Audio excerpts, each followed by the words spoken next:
உடைப்பெடுக்கும் ஆற்று வெள்ளத்தை மனைவி மக்களோடும் ஆடு மாடுகளோடும் நீந்தி கரை சேரும் அந்த பட்டிக்காடு வம்சத்தின் வலியை அறிந்திராத இந்த மாநகரம் ஒரே வெள்ளத்தில் திக்கு முக்காடி போக உலகமே திரும்பி பார்த்தது அன்று.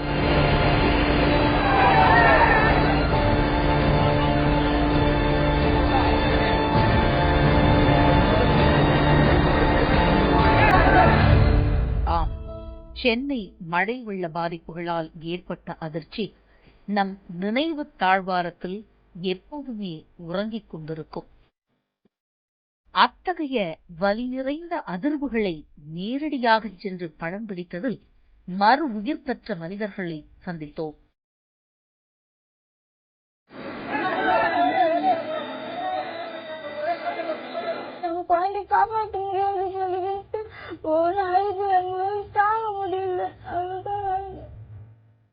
குட்டிகளா 6 மணி வரைக்கும் தண்ணியில குழந்தை தைப்பாங்க. தண்ணியில ஓடி ஓடி அந்த சிமெண்ட் தலையில இடிச்சு கத்துறான், காப்பாத்துங்க காப்பாத்துங்க.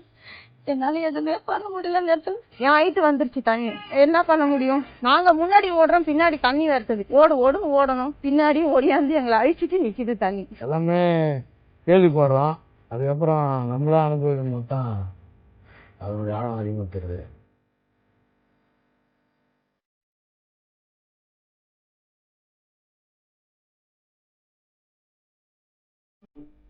வெள்ளத்துல சிக்கி அதிர்ஷ்டவசமா உயிர் தப்பின ஒரு அம்மாவோட கண்ணீர் கதறது.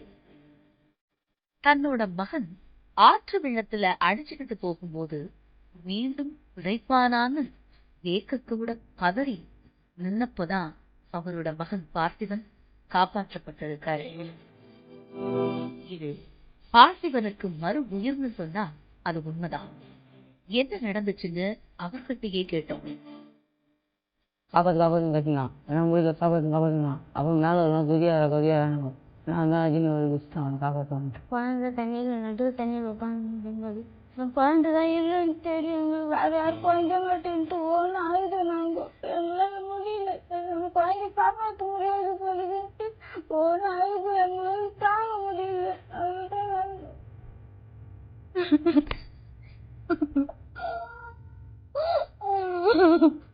அது ஃபர்ஸ்ட் தண்ணி ஸ்லோதான் போயிருந்தேன், அப்புறம் தான் ஸ்பீடாக தண்ணி.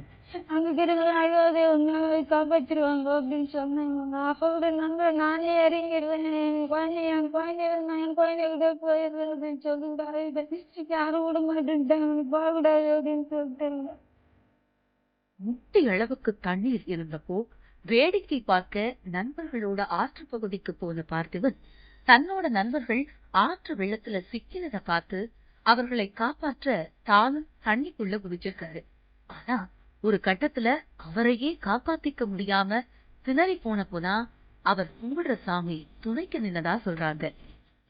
காத்து வேணும் காலை குச்சிங்களா, நான் அப்புறம் நான் மேலே போயிருந்தேன். அப்புறம் என்ன கூப்பிட்டாங்க போயிருந்தேன். அப்போ காற்று வேணும் குச்சி காலை சேர் வந்து கையை விட்டாங்க, காற்று கை விட்டான்.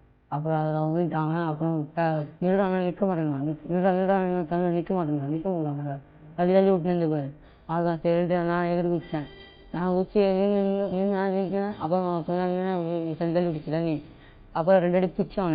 அதான் அவன் குடிக்க விட்டேன் வயிற்றாக. அவன் எங்கே தள்ளி விட ஆரம்பிச்சு. அதுக்கப்புறம் சேர்த்துட்டான், 2 அடி வச்சு சேர்த்துட்டான்.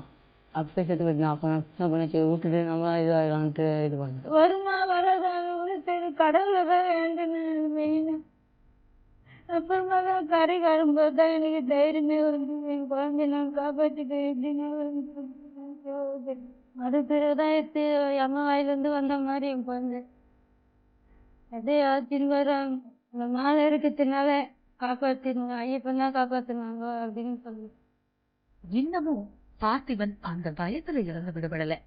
அவன் கண்கள்ல அவ்வளவு பயம் அப்படி கிடந்துச்சு.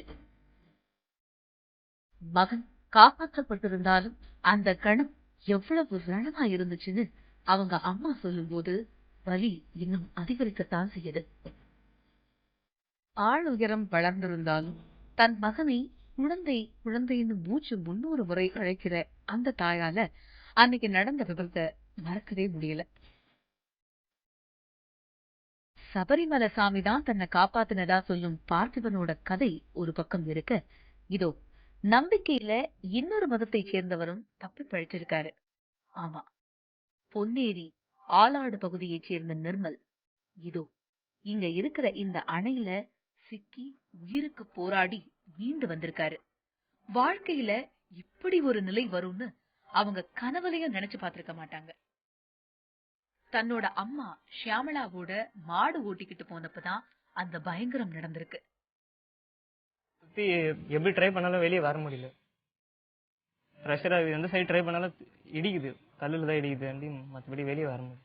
மூச்சு திணறி இப்படியே கீழே உள்ள போகும்போது தான் சரி அதுதான் எல்லாம் ஃபினிஷ் ஆயிடுச்சு அப்படின்னு நினைச்சுதான் விட்டேன் எல்லாத்துக்கும் ஃப்ரீயா. ஆனா அவங்க அதுக்கப்புறம் அவங்களுக்கு என்ன ஆச்சுன்னு எனக்கு தெரியாது.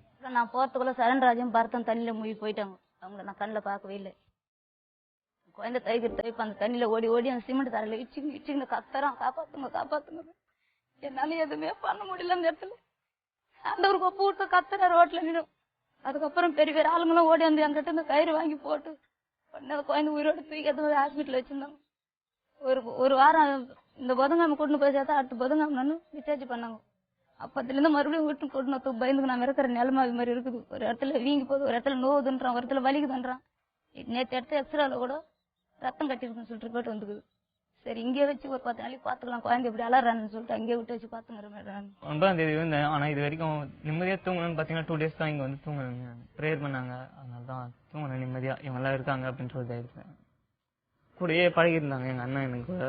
திடீர்னு கண்ணு மூடும்போதெல்லாம் எதிர வந்து நிக்கிறாங்க பேர் மாதிரி. இல்லாட்டி தனியா உட்காந்துன்னா நிறைய யோசிக்கிறேன். ஆனா யார்கிட்ட சொல்ல, நம்ம சொன்னா நம்மளால யாருன்னா கஷ்டப்படுவாங்களோ அப்படின்னு சொல்ல புரியல எனக்கு. அதே யோசிச்சு இருக்கிறேன் தனியா. 3 பிள்ளைங்கள ஒரு பிள்ளை மிச்சமாச்சு. அதுவும் போய் முடியலன்னா கடவுள் கொடுத்து எப்படி எப்படி ஆயிருப்போம். எங்க குடும்பம் எப்படி அந்த 2 குடும்பம் சின்ன பிள்ளை ஆயுதம் உட்காந்து மாதிரி இந்த குடும்பம் அப்படித்தான் போட்டு ஆயுதம் மேடம். நாங்க அவ்வளவு ஒரு உயிர் வச்சு என் பிள்ளை நல்லா இருப்போம் அப்படின்னு சொல்லிட்டு நான் கஷ்டப்பட்டு 20 வருஷம் காப்பாத்தினேன் மேடம். அவனை கஷ்டப்பட்டு அன்னைக்கு என் கண் எதிரிலே நான் விட்டு வரதுக்கு பார்த்தேன் மேடம். பரத்னு ஒரு சிறுவன் தூண்டில் போடும்போது தண்ணிக்குள்ள தத்தளிச்ச மாட்டை காப்பாத்த முயற்சிக்க சுழல்ல மாட்டிக்கிட்டு உயிருக்காக போராடி இருக்கான். அதை பார்த்த நிர்மலோட பக்கத்து வீட்டை சேர்ந்த அண்ணாமலை என்பவர் சிறுவனை காப்பாத்த தண்ணீர்ல குதிச்சிருக்காரு. இந்த நிலையில 2 பேரும் தண்ணீர்ல அடிச்சிட்டு போறத பார்த்து நிர்மலும் அவர்களை காப்பாற்ற போனப்பதான் அங்க என்னென்னவோ நடந்துடுச்சு. மாடுகட்டை எடுத்துட்டு போன கயிறு தான் தன்னோட உயிரை காப்பாத்தும்னு நிர்மல் நினைச்சிருக்க வாய்ப்பே இல்ல. பரத்னு ஒரு சிறுவன் தூண்டில் போடும்போது தண்ணிக்குள்ள தத்தளிச்ச மாட்டை காப்பாத்த முயற்சிக்க சுழல்ல மாட்டிக்கிட்டு உயிருக்காக போராடி இருக்கான். அதை பார்த்த நிர்மலோட பக்கத்து வீட்டை சேர்ந்த அண்ணாமலை என்பவர் சிறுவனை காப்பாத்த தண்ணீர்ல குதிச்சிருக்காரு. இந்த நிலையில 2 பேரும் தண்ணீர்ல அடிச்சிட்டு போறத பார்த்து நிர்மலும் அவர்களை காப்பாற்ற போனப்பதான் அங்க என்னென்னவோ நடந்துடுச்சு. மாடுகட்டை எடுத்துட்டு போன கயிறு தான் தன்னோட உயிரை காப்பாத்தும்னு நிர்மல் நினைச்சிருக்க வாய்ப்பே இல்ல. எங்க வீட்டுல மாடெல்லாம் வளர்க்குறாங்க. எங்க அம்மா கூப்பிட்டாங்க, என் கூட வா, அதை விட்டுட்டு வந்துரு அப்படின்னு சொன்னாங்க. சரி நான் விட்டுட்டு வந்து அம்மா விட்டு வந்து 15 மினிட்ஸ் இருக்கும். விட்டுட்டு நீங்க இருமா நான் போயிட்டு வரேன்னு சொல்லிட்டு அவங்க கிட்ட அதை ஓடிட்டு வந்த கயிறு அதெல்லாம் அவங்க கிட்ட கொடுத்துட்டு அதுக்கப்புறம் நான் வந்துட்டேன். டேம் கிட்ட வந்துட்டேன். வந்து சும்மா நின்று பார்த்துட்டு இருந்தோம். பார்த்துட்டு சரி தூண்டியல் ஒன்று அந்த சைடு இருந்ததுனால மாட்டிக்கிச்சு. பசங்க தூண்டியல் போட்டிருந்தாங்க, அது மாட்டிக்கிச்சு. அதை எடுக்கிறதுக்காக எல்லாம் இறங்கி அந்த மடை மேலே நின்றுட்டு இருந்தாங்க. ஆனால் வழி இதில் அங்கே நின்றுட்டு இருந்தோம். சரி நின்றுட்டு இருக்கும்போது ஒரு சின்ன பையன் ஒருத்தன் எகிரி குதிச்சிட்டான். திடீர்னு குதிக்கும் போது அதாவது சரிவாக இருந்தது, மணல் சரிவு மாதிரி இருந்தது. வழுக்கிற இடம் கூடாது. நல்லா குதிச்சுக்குள்ள அது எங்கள் அண்ணன் ஹெல்ப் பண்ணுறதுக்காக குதிச்சாரு. அந்த டைமில் என்ன யோசிக்கிறதுன்னு தெரியாமல் தான் நான் சைடில் தான் குதிச்சேன். ஆனால் ஏதாவது ஹெல்ப் சின்னதாக எதனா ஹெல்ப் பண்ணலாம் தான், எது உதவி பண்ணலாம் தான் சைடில் குதிச்சேன். ஆனால் அது சுழலில் கூட்டு வந்து விட்டுச்சு. பரத்தும் அந்த சரண்ராஜும் வந்து எனக்கு தெரியவே தெரியாது. சுத்தமா அவங்க உள்ள இருக்கிறாங்க தண்ணியில் எனக்கு தெரியாது. என் பிள்ளைதான் இங்க உட்காந்து அவன் தான் காணோம், நீங்க போய் சொல்றீங்க பரத்தன் அப்படின்னு சொல்லிட்டு இப்படி பையனை தவிர கவுரு எத்துமே நான் 1/4 மணி நேரத்துக்கிட்ட அவங்க கிட்ட கவுரு கொடுக்கவே இல்லை. அதுக்கப்புறம் யாரோ ஒருத்தர் புடிங்கி எதுவும் போய் அந்த கவுரு எடுத்து அந்த குழந்தைக்கு போட்டு தூக்குனாங்க. கஷ்டப்பட்டு வெளியே போனோம்னு நினைச்சது வந்து ஒரு குறிப்பிட்ட ஒரு 100 மீட்டர் இருக்கும். அதுக்கப்புறம் வெளியே வந்து தண்ணி அது இது வரைக்கும் நான் அந்த அளவுக்கு உள்நீச்சல போனது கிடையாது. அணைக்குள்ள குதிச்சதும் தண்ணீர் திறக்கிற ஷட்டர் கிட்ட மாட்டிக்கிட்ட தண்ணீரோட வேகத்துல நசுங்கி போன நிர்மல் தன்னை தான் வணங்குற கடவுள் தான் காப்பாத்தினதா சொல்றாரு. இருக்கிறேன்னா என்னோட கடவுள் தான் அதுக்கான காரணம். நம்ம இவ்வளவு தொலை வளர்த்து இன்னைக்கு அணைக்காட்டுல விட்டுரு போனோமே கிட்ட இருந்துக்குமே அப்படின்னு சொல்லிட்டு செத்துட்டோமா நான் தண்ணியில கவுரு பிடி கூட என் கையில நாடு இல்லமா அப்படின்னு சொல்லி அலறான். ஒரு வாரம் அவன் பேசி கேட்டு கேட்டு கேட்டு எனக்கு இப்பதான் ஏன் அப்படியே சுத்தத்துக்கு ஆரம்பிச்சு ஒரு 3 நாள் தான் அவன் பிரிஞ்சு விட்டு வந்து நாங்க. எந்த தாயாலதான் தன்னோட மகன் உயிருக்கு போராடுறத பாத்துக்கிட்டு இருக்க முடியும்? ஆனா நிர்மல் உயிருக்காக போராடினத பார்த்து மனம் வெதும்பி தவிச்சு போயிருக்காங்க அவரோட அம்மா ஷியாமளா. BCA படிச்சுட்டு சென்னை விமான நிலையத்துல வேலை செஞ்சுக்கிட்டு இருந்த நிர்மலை கொஞ்சம் ஏமாந்திருந்தா கூட காப்பாத்திருக்க முடியாதுதான். கண்ணதுல உயிரோட நடமாறத பார்த்தா அது வரைக்கும் போறோம். கடவுள் கொடுத்த சகாயம் நம்மளுக்கு ஒரு பெரிய இடத்துல பிள்ளையோட காப்பாத்தி நம்ம கிட்ட கொடுத்தாரு கடவுள்னு எனக்கு நிம்மதியா இருக்க மாட்டேன். இது சகுந்தலா, விரக்தியோட விளிம்புக்கே போனவர். ஆமா, காய்கறி வாங்குறதுக்காக தாம்பரம் போன தன்னோட மகன் ஆற்று வெள்ளத்துல அடிச்சுக்கிட்டு போயிட்டதா சொன்னதும் ஈரக்கொலையே அருந்து போன மாதிரி பதற்றத்தோட நின்னுருக்காங்க. மணி 3க்குலாம் வந்துச்சு வந்தவங்க. இங்க வந்துச்சுமா தண்ணி. நான் வந்து இந்த ஊரான் வெள்ளம் பார்த்ததே கிடையாது. எங்க பெரிய பையன் அங்கெல்லாம் ஃபுல்லா போலண்ட அவன் உடனேம்மா வெள்ளம் வந்துச்சுமா ஓடாமா ஓடாமான்றான். அப்ப இட்டுங்க வச்சான் அங்க ஊடு. ஷேர் ஆட்டோல வீடு திரும்பின தன்னோட மகன் வேலு பாதி வழியிலேயே வெள்ளத்துல மாட்டிக்கிட்ட செய்தி அவங்கள தூங்க விடாம செய்ய என்ன செய்யறதுன்னே தெரியாம விழி பிதுங்கி நின்னுருக்காங்க. வானாண்டா போவதுன்னு சொன்னேன். மழை பெய்ஞ்சுங்குது. ஒரு நாள் மயிலுக்கும் உலகமே மூழ்கி போச்சு. நான் போவானா அப்படி போனா நான் எழுந்து போயிட்டான். 10 மணிலாம் போயிட்டான். தாமரம் காய் வாங்காத போனா அம்மா திரும்பி வர வேலைக்கு ஏறிச்சம்மா. வெள்ளம் ஏரிகள்லாம் வச்சுக்கணும். ஆமா வெள்ளமாம்மா. ஏமா நான் செய்த தர்மமும் கடவுளே கடவுள் செய்த தர்மமும் அவன் வந்து சேர்ந்தது கடவுளுடைய சுத்தமா அம்மா. எங்க நாங்க 5 கண்ணும் பாரு கடவுளுக்கு தான் தெரியும். அப்படி 5 கண்ணும் அது ஒரு அப்பாடிக்குள்ள கேட்டா இது மாதிரி சொல்லிட்டாங்க. உங்க அப்பா வெள்ளத்துல அசிம்பிட்டு வர்றான்ட்டாங்க. எல்லாம் இது மாதிரி தான் சொன்னாங்க. முள்ள புடிச்சிங்கன்னா 6 மணி வரைக்கும் நின்னுங்கிறான் அவளை தண்ணியில. முள்ளு வேலிக்கத்தான் முள்ளு. கடவுளுடைய சுத்தம். 2 இரவு 1 பகல்னு கிட்டத்தட்ட 3 நாள் முள்கம்பியை பிடிச்சுக்கிட்டு உயிர் தப்பினவரோட புகைப்படம் மட்டும்தான் நம்மளோட பார்வைக்கு கிடைச்சது. இப்போது இன்னும் அவருக்கு உடல்நிலை சரி ஆகாததால அவரை பார்க்க அனுமதிக்கல அவங்க குடும்பத்தினர். கட்டிக்கிற கந்த கூட போயிடுச்சு. இப்ப வந்து துணிங்க கொடுத்தாங்க. அவரே சொல்றாரு வந்து இது மாதிரி முல்லை பூச்சின்னு அதே மாதிரி கொட்டாவில போயிட்டு கொட்டாமலை ஏறி அப்படியே அபார்ட்மெண்ட் மேலே ஏற்றிடுறாரு. தன்னோட அப்பா வேலு எப்படி தப்பினாரு அப்படிங்கறத அவரோட மகன் அன்புவும் விரக்தியோட பகிர்ந்துகிட்டாரு நம்ம கிட்ட. கட்டிங்க 2 ராவு 2 பகல். அப்பெல்லாம் கவுரு கட்டியே விட்டுதான் ஈட்டு விட்டாங்களாம். ஆளுங்க பறந்துச்சு. தண்ணி தந்தோ வந்து பிடிச்சிக்கிச்சம்மா. கிச்சன் தாண்டியா எப்படி போவ இதோ வந்துச்சுமா. வேலு வந்த ஷேர் ஆட்டோல இருந்த இன்னொருத்தர் நிலையும் அப்படித்தான். பரிதாபத்துக்குரிய அந்த குடும்பத்தையும் பார்த்தோம். ரீட்டாவோட கணவர் பன்னீர்செல்வம் தோட்ட வேலைக்கு போனவர். போன வழியில வெள்ளத்துல சிக்கி வீடு திரும்பும் போது பேராபத்துல மாட்டியிருக்காரு. வேலைக்கு போன கணவர் அங்கேயே தங்கியிருப்பார்னு இருந்த அவங்க குடும்பத்தினர் உயிருக்கு போராடி பாதி செத்து போன மனுஷனை தான் அடையாளம் கண்டுபிடிச்சிருக்காங்க. ஒரு நைட்டு பூரா அந்த பேக்கரி மேலேயே கம்பி பிடிச்சிக்கின்னு எப்படியோ தப்பிச்சு போயிட்டு 3 பேரும் அது மேலே இருந்திருக்கு. காலையில போட்டு வந்த பிறகுதான் போட்டு தான் ஏற்றின்னு வந்து இன்னாண்ட விட்டாங்க. திருப்பி வந்தாங்க. அந்த தண்ணியில அந்த கம்பி பிடிச்சிட்டு அப்படியே உடம்பெல்லாம் சிலுத்து போயிட்டு அப்படியே இருந்து வந்து சொல்ல ஒண்ணுமே துணி இல்லை, வெறும் மேல் சட்டை மட்டாடு தான் வந்தாரு. இப்படி ஒவ்வொருத்தரும் மீண்டு வந்த கதை மனச சுக்கு நூறா உடைக்கிறப்போ பசுமாடு ஒண்ணு வெள்ளத்துல அடிச்சிட்டு போறத பார்த்து காப்பாத்த போன ஒருவர் இன்னைக்கு உயிரோட இருக்கிறதே ஆச்சரியம்னு சொன்னாரு. ஆமா, வழக்கறிஞரா தன்னை அறிமுகம் செஞ்சுக்கிட்ட விஜய் செத்து போயிருந்தா இந்நேரம் 4 லட்சம் வீடு தேடி வந்திருக்கும்னு சொல்றது சாதாரணமா கடந்து போக முடியல. ஒரு 20 நிமிஷம் 30 நிமிஷம் இருக்கலாம். ஃபர்ஸ்ட் ஸ்டார்டிங்ல மட்டும்தான் பயம் வந்துச்சு. அந்த பயம் தான், அந்த பயத்தோட இருந்தோம்னா எனக்கு ஒரு 4 லட்சம் ரூபா வந்து வேண்டிய அவ்வளவுதான். சரி மீறி நாங்க நீச்சல் அடிச்சு அந்த போட்டு. எதிர்நீச்சல் போடுறது வாழ்க்கையில சாத்தியம்தான். ஆனா வெள்ள தண்ணீர் திரண்டு வரும்போது அதை எதிர்க்காம அது போற திசையை நோக்கி நகர்ந்து அங்கிருந்து எதையாவது பிடிச்சு தப்பிக்க முடியுமான்னு பாக்குறதுதான் புத்திசாலித்தனம்னு சொல்றாரு விஜய். 3 பேரும் தண்ணி பார்க்கலான்னு நடந்தே போனோம். தண்ணியில கழுதளவு தண்ணியில கிருஷ்ணகிரி வரையும் போயிட்டோம். எங்க பின்னால ஒரு பசுமாடு எங்களே ஃபாலோ பண்ணி வந்துச்சு. சரி, இந்த மாடை என்ன பண்றதுன்னு தெரியாம எங்க பின்னாலே வருதுன்னு திருப்பி மாட்டை ஓட்டி வர்றது 3 பேரும் திரும்பிட்டோம்.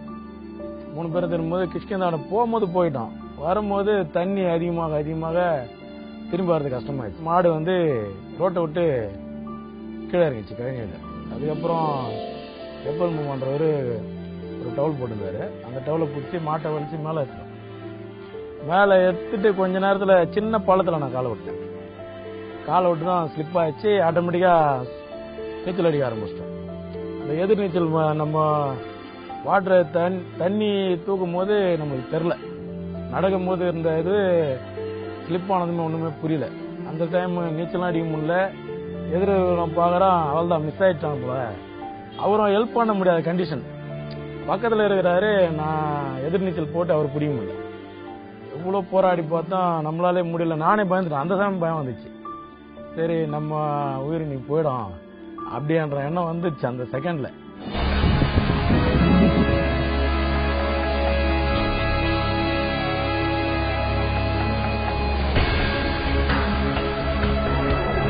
திமுதிமுன்னு வெள்ளம் ஊருக்குள்ள பெருக்கெடுக்க சென்னை மக்கள் அப்படி ஒரு அதிர்ச்சியை இதுக்கு முன்னாடி சந்திச்சதே இல்லை.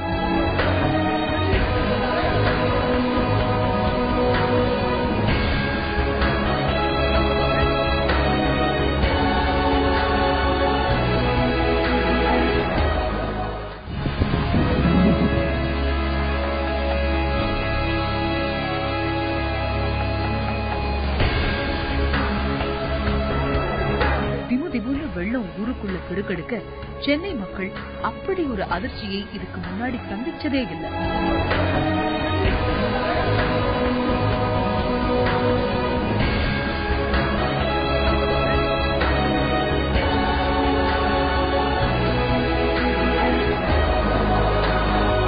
இங்க இருக்கிற பலரும் பல விஷயங்களை அதிர்ச்சியோட பகிர்ந்துக்கிட்டாங்க.